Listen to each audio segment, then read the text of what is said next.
Fala galera, meu nome é Catherine, sou uma das professoras que vai dar aula para vocês hoje e a Bianca vai dar daqui a pouquinho também. E lembrando que a gente é da Residência Pedagógica da UFMS do CPTL aqui de Três Lagoas e a nossa aula hoje vai ser sobre fotossíntese e quimiossíntese. A gente vai falar um pouquinho para vocês. A aula vai ser um pouco diferente do que já foi ministrado, as formas, e eu espero que vocês gostem. Bom, o primeiro processo que a gente vai aprender hoje é a fotossíntese. O que é a fotossíntese? A fotossíntese é um processo que acontece em organismos vegetais. Por quê? Porque a gente vai entender daqui a pouco. É devido a uma organela que só os organismos vegetais apresentam. Mas o que que ela é? O que que ela faz? A fotossíntese, ela vai capturar a energia luminosa, né, que vai ser a fonte principal desse processo, que é a energia solar, então é a luz do sol, que vai ser a fonte principal da fotossíntese, onde vai acontecer uma transformação da energia luminosa em energia química. Então, vai ser uma conversão da energia luminosa em energia química. Bom, quem que faz fotossíntese? Eu já adiantei para vocês no slide anterior, né? Quem que faz? É simplesmente os organismos fotossintetizantes, ou seja, organismos vegetais. Por quê? Porque o local que acontece a fotossíntese é no cloroplasto, e o cloroplasto é uma organela específica de organismos vegetais.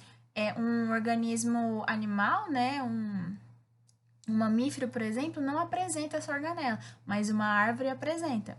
Então, por exemplo, podem ser eucariotos, né, que são eucariotos vegetais, que é o que a gente conhece, as algas, as plantas, né, como árvore, girassol, rosas. E também pode acontecer, organismos procariotos também podem fazer esse processo, né, podem realizar a fotossíntese.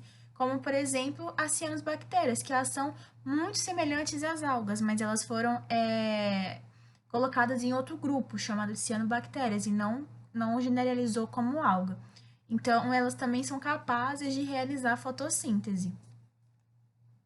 Diante disso, a fotossíntese ela vai ser dividida em duas etapas. Uma é a fase clara ou a fotoquímica, que ela vai utilizar a energia proveniente da luz do sol, né, que é a luz solar, como eu já tinha dito, que é a energia luminosa. E a outra etapa é a fase escura ou química, que é quando vai acontecer a fabricação de açúcar como fonte, que vai servir como fonte de ATP, que é energia para a nossa planta. Aqui eu trouxe para vocês a fórmula, né? A reação da fotossíntese, né? Que é 6 dióxido de carbono, né? Mais 6 moléculas de água, que vai gerar a glicose, né? Que é 6 carbonos, H12O6, e vai ter a liberação de oxigênio. Então, essa vai ser a reação da fotossíntese. Vai ter a formação do açúcar e liberação de oxigênio. Bom, a primeira fase que a gente vai estudar é a fase clara, a primeira etapa, que é a etapa fotoquímica. Qual que é o objetivo dessa fase, dessa etapa? É simplesmente que ela vai transformar a energia luminosa, que é a energia solar, em energia química, que vai ser o ATP e o NADPH. Vai ser as duas moléculas que eles vão fabricar com essa transformação da energia luminosa. Por que isso? Porque a energia luminosa, ela não é útil para a planta, para o organismo. Então, ela não é fácil de ser utilizada dentro da célula. Então, ele precisa transformar essa energia luminosa em outro tipo de energia para que ela possa ser estocada, que ela possa ser adquirida para a formação de ATP, que é energia, por exemplo. E energia luminosa não tem essa capacidade. O organismo não tem capacidade de estocar, de armazenar a energia luminosa, né? Que é a energia do sol. Onde que acontece essa fase? Ela vai acontecer no xilacoide do cloroplasto, que é uma estrutura dentro do cloroplasto, que eu vou mostrar para vocês já já, onde que fica. E como eu já tinha dito, os produtos finais, que é a energia química, que vai ser a formação do ATP, que é energia, e, e uma molécula de NADPH também. A gente vai entender isso perfeitamente. Ainda falando da fase clara, ela ainda vai ser dividida em duas etapas. A primeira vai ser a fotólise da água, que é a quebra da molécula de água que vai ser muito importante para esse processo, para essa fase, por conta que ela vai ter a liberação de prótons de hidrogênio, que vai ser muito importante para a formação de ATP. A gente vai entender isso depois. E a outra etapa é a fotofosforilação, que é a formação de duas moléculas químicas, né, que vai ser o ATP e o NADPH, que eu já tinha comentado, que é o produto final dessa fase clara, dessa fase fotoquímica. Só que ainda essa fotofosforilação, ela vai ser dividida em outras duas etapas, que é a fotofosforilação acíclica, né, que é onde o elétron vai ser perdido por uma clorofila, só que ele não vai retornar para a mesma clorofila, ele vai para outra. A gente vai entender isso perfeitamente.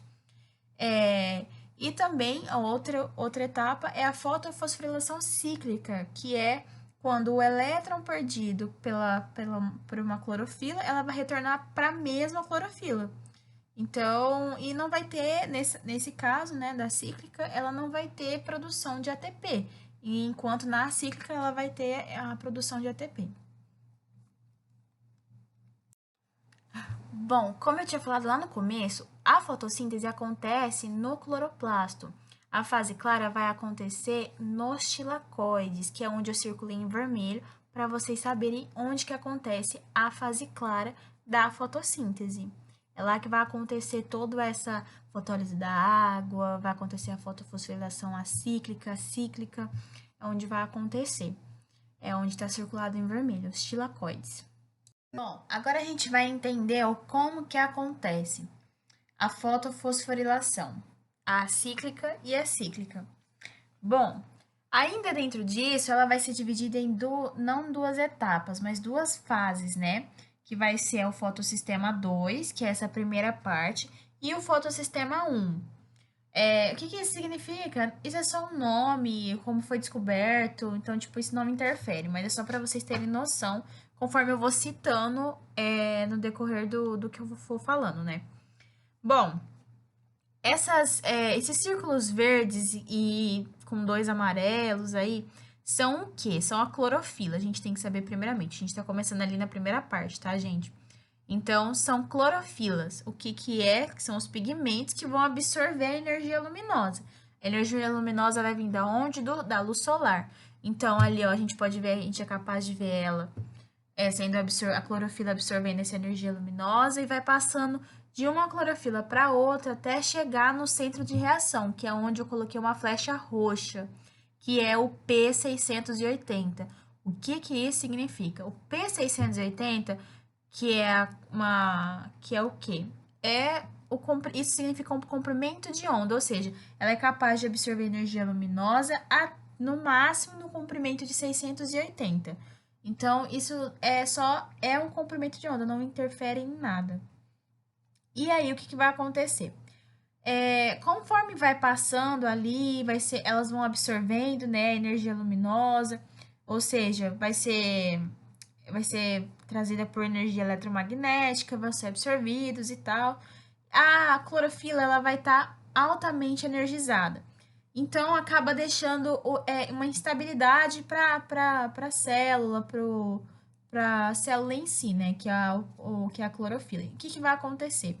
Como tá de dia, ele tá tendo muita luz solar, à noite ela não vai ter luz solar. Então, como que ela vai conseguir fazer isso?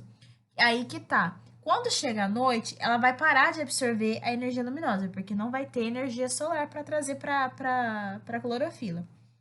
Então, a tendência dessa clorofila vai ser perder elétrons, já que ela está altamente energizada, então eles vão perder elétrons. Então, a gente pode ver saindo ali do centro de reação, né? A gente vê que está saindo 2 elétrons, então elas estão perdendo. O que vai acontecer? Eles vão ficar vagos assim no tilacoide? Não. Eles vão passar por processos, por vários processos, até chegar, né, em outra clorofila, que vai ser a P700, que é a flecha que eu vou deixar ali, que tá ali em amarelo. Então, vai ser a P700. Ali a gente vê vários nomes, ali, sabe, até o processo até chegar ali na P700, no centro de reação P700, no fotossistema 1. O que isso quer dizer? São proteínas carregadoras que vão carregar esses elétrons até chegar em outra clorofila. Então, chegou ali, tá sucesso para ela e tudo mais. Mas ali, ainda nesse processo desses elétrons até chegar na clorofila, vai acontecer a formação de ATP. Ali a gente é capaz de ver o que é o que a gente vai ver a fotofosforilação. Mas como que acontece essa formação de ATP? Ali o elétron vai passando ali de várias proteínas carregadoras e ele vai estar perdendo energia, ou seja, ele vai estar liberando energia.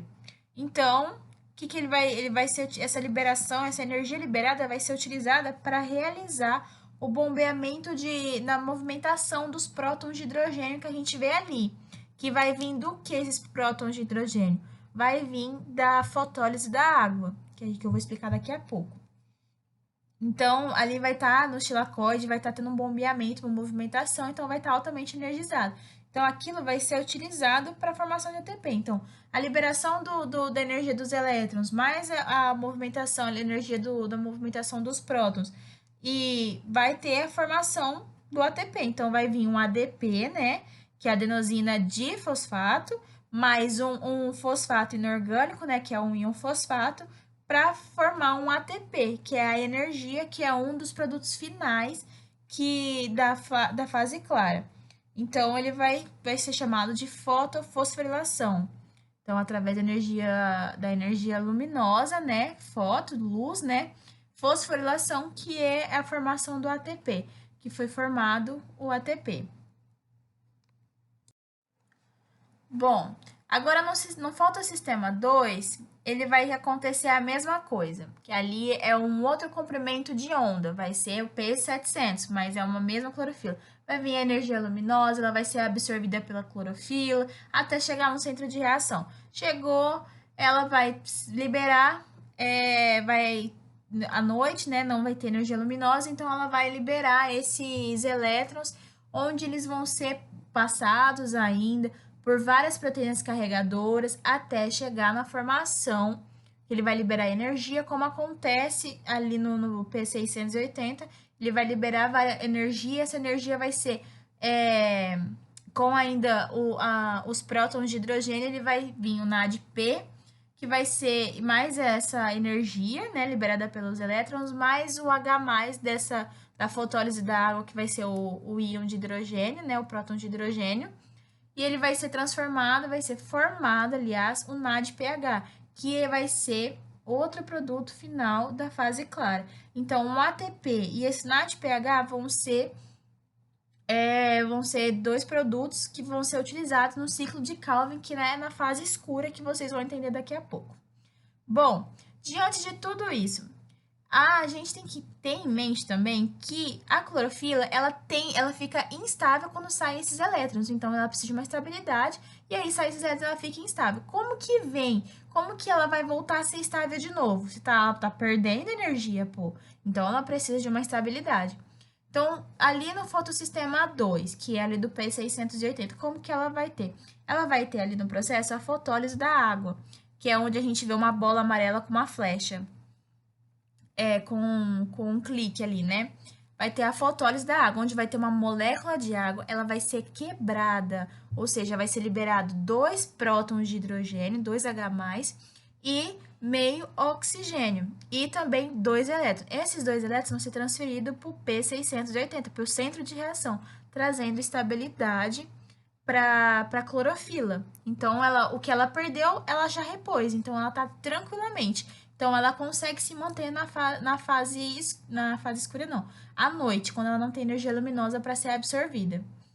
E aí, os prótons de hidrogênio vão ficar ali dispostos, onde vai ser utilizado para a formação de ATP, para a formação de NADPH, por exemplo. E aí, no fotossistema 1, no P6700, ele liberou os elétrons. Só que ele está pegando o elétron ali do P680. Então, ele já vai... o que ele liberou vai vir e vai repor. Então, ele vai ter essa estabilidade. E assim vai ser por diante. A estabilidade do P680 vai ser somente pela fotólise da água. Então, a fotólise da água é muito importante, né? A quebra da molécula de água é importante para trazer estabilidade para a célula, para a clorofila, no caso, né? E Basicamente é isso. A gente tem que entender exatamente isso, né? A gente teve a formação do ATP, teve a formação do NADPH, o que é muito importante, ou seja, através da energia luminosa, a gente teve a transformação em energia química, que é o ATP e o NADPH, que é essa energia química. Agora iremos falar um pouquinho sobre etapa 2, também conhecida como fase escura, mas esse termo não é muito correto. Ah, mas por quê? Por conta que ela vai usar sim, vai precisar sim da luz, né? Por conta, não diretamente igual à etapa 1, que é a fotoquímica, mas ela vai usar produtos da fotoquímica na etapa 2, que é o ATP e o NADPH. Então, não é correto utilizar esse termo. É mais correto chamar ou por, né, reações de carboxilação, por conta do quê? Por conta que ela vai usar muito carbono, ela vai reduzir o carbono. Ou por fase enzimática ou fase química, é mais correto. Fase enzimática por quê? Porque ela vai se ocorrer no estroma, né, que é essa fase solúvel do cloroplasto, e onde tem muitas enzimas que vão também ser usadas para, né, consumir o NADPH e o ATP, então por isso o nome, ou química, por conta que utiliza bastante, né, química em si, né, vai ter esses processos bioquímicos e tudo mais. Então, não chamar de fase escura, mas entender que ela não vai ser a parte de pegar a luz solar, e sim de consumir o carbono e transformar o carbono em carboidrato, né? Que é os açúcares.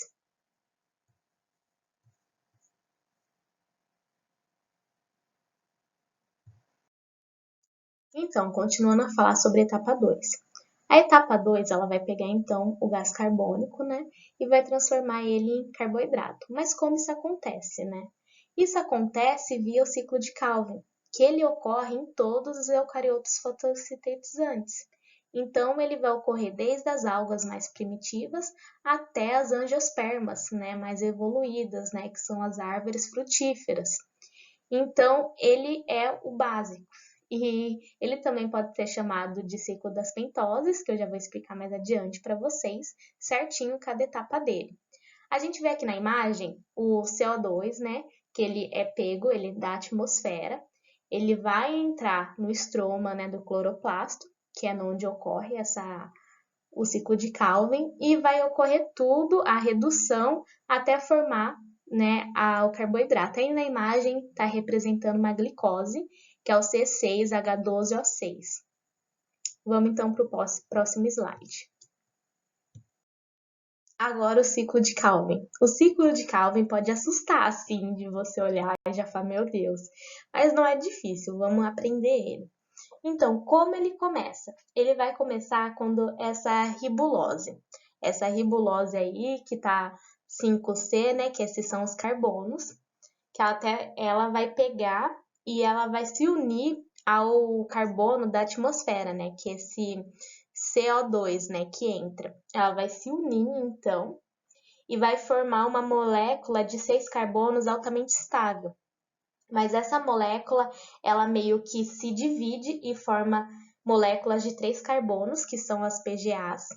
E essas PGAs, elas vão utilizar da ATP e NADPH da fase fotoquímica, né, da fase clara da fotossíntese, né, que é a etapa anterior, e essas PGAs se transformam então em outra molécula de 3 carbonos, que são as PGALs, né, que são os gliceraldeídos.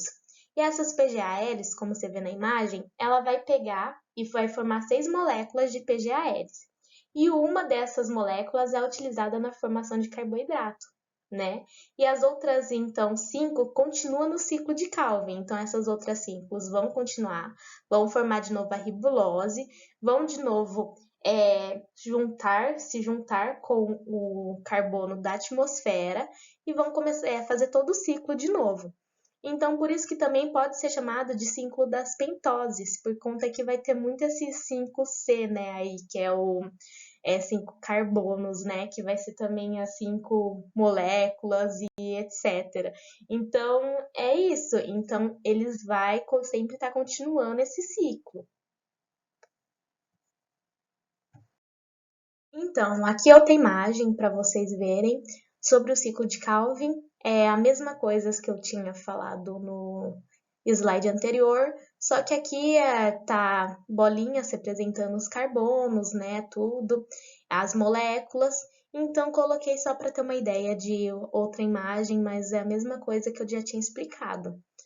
E se tiverem alguma dúvida, deixem no comentário, a gente vai tentar responder. E não é difícil, é só pegar e dar uma estudadinha. Ah, professora, beleza, eles vão produzir então carboidrato, mas para que servem esses carboidratos? Como eu falei, carboidratos são açúcares, né? Então a gente pega esse carboidrato por onde? A gente vai se alimentar, vai comer e vai, né, ter esses carboidratos no nosso organismo. Mas como eles não vão ser heterotróficos, né? Eles vão ser autotróficos, que eles vão precisar produzir seu próprio alimento, então eles usam a fotossíntese. E esses carboidratos, eles vão ser tanto convertidos e armazenados na forma de sacarose e amido, né? Por exemplo, igual a gente sabe que os vegetais, eles vão ter sacarose e amido armazenado, eles vão ter, dependendo de alguns, contém mais ou menos, né? Carboidratos, e eles vão ter e a gente consome eles até para pegar esse carboidrato deles, né?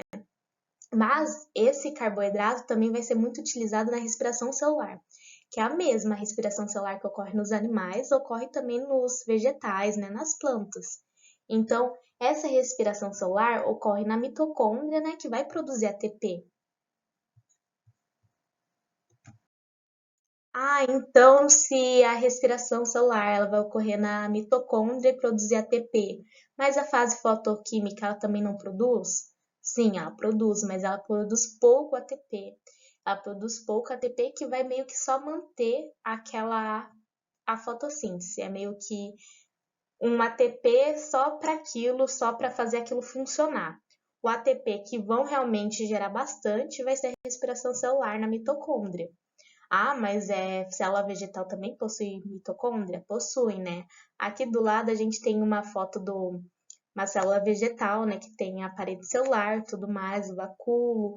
E vai ter mitocôndrias, que são organelas que tem tanto em vegetal quanto em animal, né? Em células vegetais ou animais. E aí outra foto também em rosinha da mitocôndria, que é muito importante dessa respiração celular, por conta que muitos alunos não sabem disso, que a açúcar também produzida na fotossíntese vai servir para a respiração celular. Agora vamos ver o esquema geral da fotossíntese. Então, na reação clara, vai vir pegar a luz, né? Vai pegar também a água, né? Vai soltar o oxigênio, um pouquinho de oxigênio, e vai produzir ATP e NADPH. Esse ATP e NADPH vão servir para reações de escuro, né? Que são, que eu falei, as reações químicas e tudo mais. E vai ter o sequestro do carbono. E nisso vai produzir o açúcar, né? Vai produzir o carboidrato, a glicose, que é a mesma coisa. Então, é basicamente isso, gente. Olha, mas uma etapa depende da outra, isso é muito importante saber. Não teria etapa, né, no escuro, entre aspas, sem etapa clara.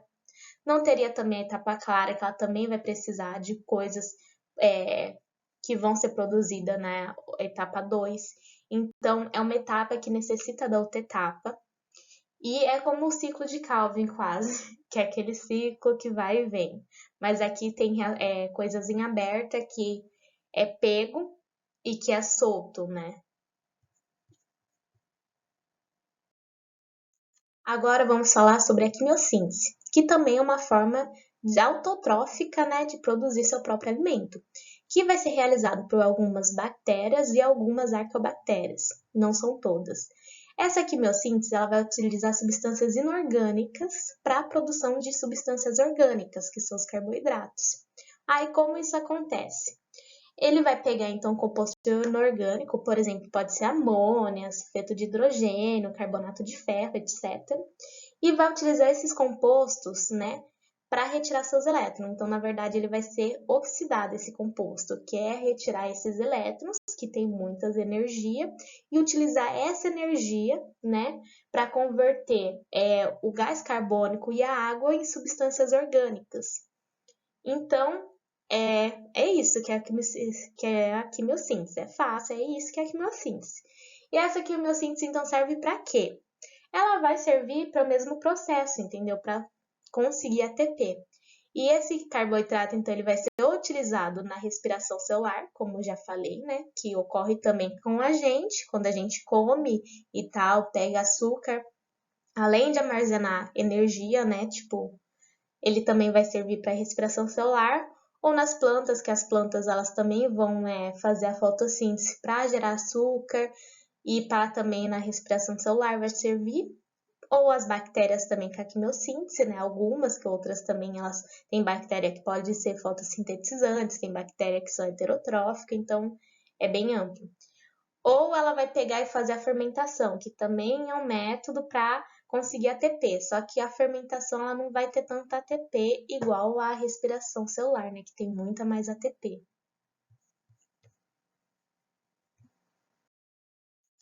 É isso, gente, essa foi nossa aulinha sobre a bioquímica e o metabolismo, né, da fotossíntese e da quimiossíntese. Espero que vocês tenham gostado.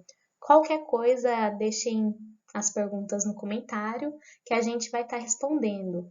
Eu agradeço e é isso. Obrigada!